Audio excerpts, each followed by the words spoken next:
السلام عليكم ورحمة الله وبركاته. كل عشيق ومحب الرابطة المحترفة في كل مكان، كل عشيق الكرة الجزائرية في كل مكان. قبل ما أقول لك على شيء محتاجين منك الصلاة على سيدنا محمد واللايك الجميل، ولو حابب تنزل تنضم لقناتنا طبعا شرف كبير لي. أنا أقول لك على توقيت المباريات واهم المباريات وكل المباريات اللي بتخص الجوله الثامنه. طبعا برنامج الجوله الثامنه من الرابطه المحترفه هيكون يوم الخميس الموافق 9/10 2025. اول مباراه معانا هتكون نجم بن عكنون ضد النادي الرياضي القسطنطيني او النادي الرياضي القسطنطيني.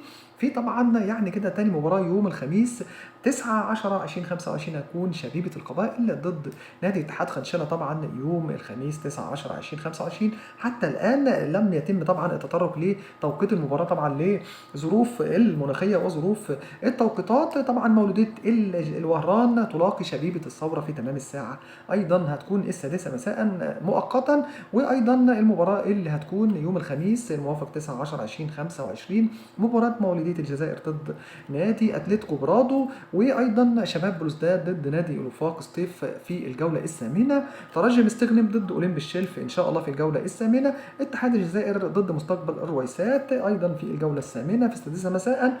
وايضا اولمبيك اوكبو في مع مولوديه البيض اخر مباريات الجوله الثامنه ان شاء الله يوم الموافق الخميس 9/10 2025 مباراة الجولة الثامنة من الرابطة المحترفة الجزائرية. لو عجبك الفيديو بتاعنا ما تنساش بأجمل لايك مع الصلاة على سيدنا محمد. هنجيب لك كل ما يخص مولودية الجزائر، شباب بلوزداد، شبيبة القبائل، اتحاد العاصمة، كل ما يخص الكرة الجزائرية والمنتخب الجزائري الحبيب هتلاقيه عندنا على قناتنا إن شاء الله.